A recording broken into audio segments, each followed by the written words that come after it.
شرور أنفسنا ومن سيئات أعمالنا من يهد الله فلا مضل له ومن يضلل فلا هادي له وأشهد أن لا إله إلا الله وحده لا شريك له وأشهد أن محمدًا عبده ورسوله يا أيها الذين آمنوا اتقوا الله حق تقاته ولا تموتن إلا وأنتم مسلمون يا أيها الناس اتقوا ربكم الذي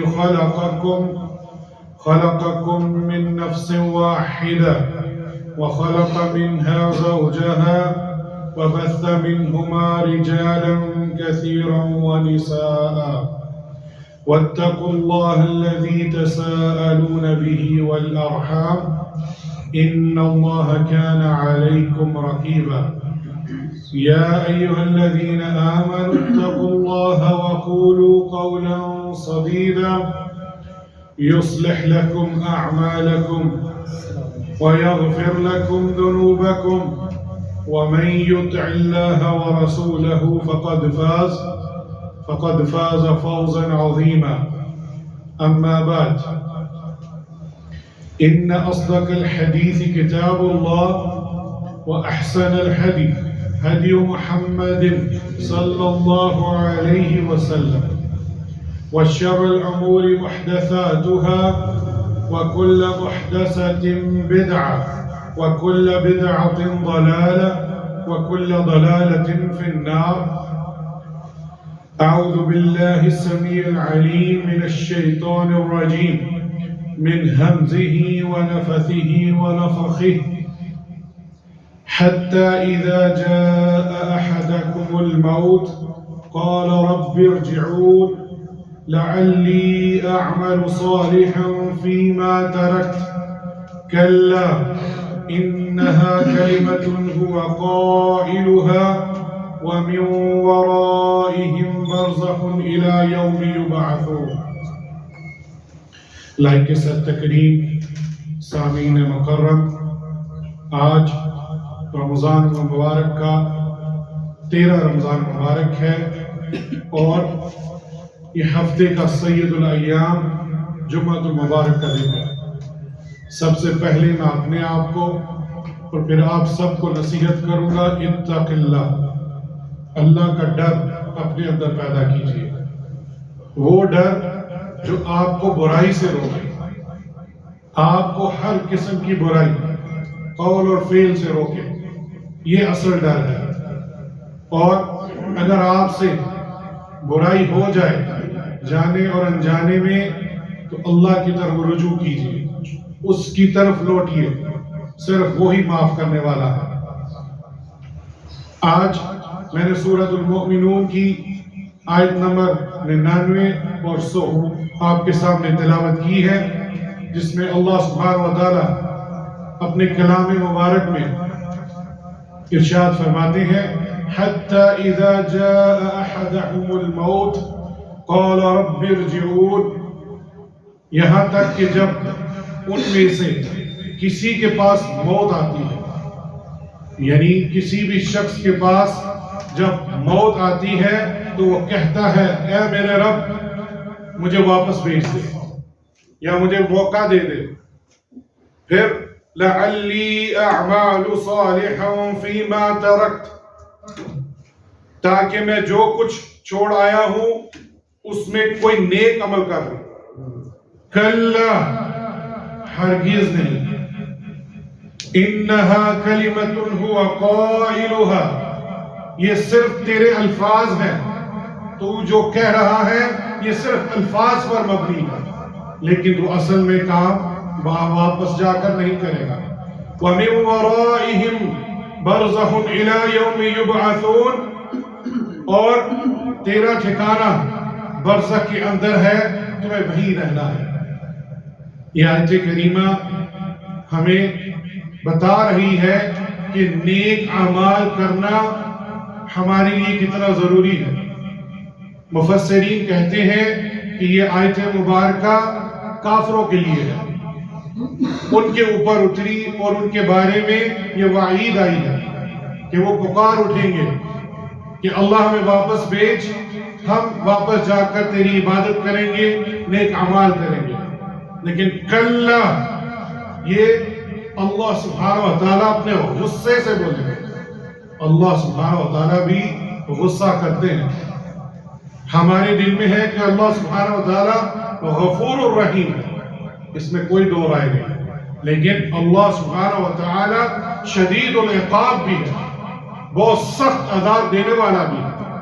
اور اسی انداز میں اللہ سبحانہ و تعالیٰ نے کہا کلا، ہرگز نہیں، تم واپس لوٹ کر نہیں جا سکتے، یہ ممکن ہی نہیں، زندگی صرف ایک بار ملتی ہے، اور اگر تمہیں واپس بھیج بھی دیا جائے تو یہ صرف تیرا قول ہے، تم پھر بھی واپس جا کر نیک اعمال ہرگز نہیں کرے گا، اور تمہیں قیامت تک برزخ کے اندر رہنا ہے، اور ادھر ہی تمہیں عذاب ہوگا۔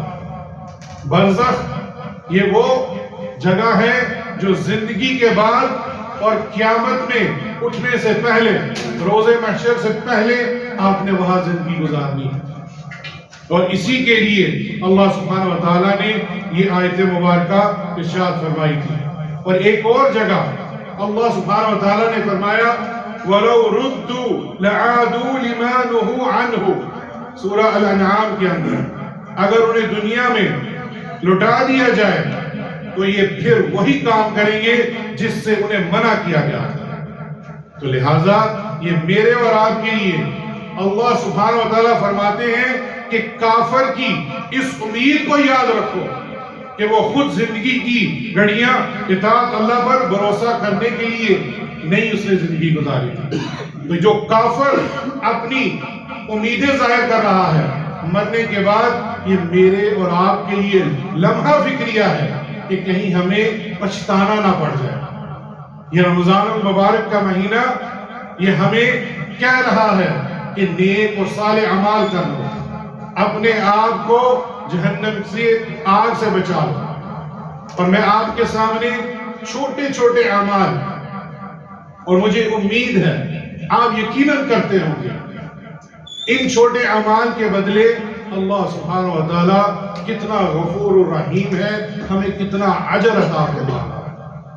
عن ابی امامہ ان رسول اللہ صلی اللہ علیہ وسلم، ابی امامہ جو اس حدیث کے راوی ہیں، وہ کہتے ہیں کہ اللہ کے رسول صلی اللہ علیہ وآلہ وسلم نے فرمایا من خرج من بیتہ متطہرا الى صلاة المکتوبہ فأجرہ کأجر الحاج المحرم، کہ کوئی شخص اپنے گھر سے وضو کر کے نکلے، اور کس کے لیے؟ صرف اور صرف فرض نماز کے لیے۔ یہاں میں رکوں گا، یہ لمحہ فکریہ بن چکا ہے۔ فرض نماز ہم اس سے ہی غافل ہیں، الا ماشاء اللہ۔ جو نہیں پڑھتے ان سے میری گزارش ہے، اس حدیث کی روشنی میں دیکھیں کتنا اجر آپ ضائع کر رہے ہیں، اور جو پڑھ رہے ہیں ان کو بھی اس پر غور کریں کہ وہ گھر سے اگر وضو کر کے آتا ہے فرض نماز کے لیے، تو اللہ سبحانہ و تعالیٰ فَأَجْرُهُ كَأَجْرِ الْحَاجِّ الْمُحْرِمِ، اس کو اتنا ثواب عطا کرتے ہیں کہ ایک حاجی احرام باندھ کر حج کے لیے نکلے، اتنا عظیم اجر جو ہم کھو دیتے ہیں۔ تو لہٰذا یہ ان ایام کے اندر یہ آپ کی تیاری ہے، میری اور آپ کی تیاری ہے کہ ہم رمضان کے بعد بھی یہ اعمال کریں، اور یہ اعمال جو میں بتا رہا ہوں یہ خاص رمضان کے لیے نہیں ہے۔ جب بھی 5 وقت آپ نماز کے لیے آئیں گے، گھر سے وضو کر کے آئیں اور فرض نماز کے لیے آئیں، تو اللہ سبحانہ و تعالیٰ اپنی رحمت سے اس کو اتنا اجر عطا فرماتا ہے جیسے ایک حاجی احرام باندھ کر گھر سے نکلتا ہے۔ اور یہ حدیث شیخ ناصر الدین الالبانی اور شیخ زبیر علی زئی دونوں نے حسن درجے کی قرار دیا ہے، اور سنن ابی داؤد کے اندر کتاب الصلاۃ میں موجود ہے۔ پھر عن ابی ہریرہ قال قال رسول اللہ صلی اللہ علیہ وسلم، ابو ہریرہ رضی اللہ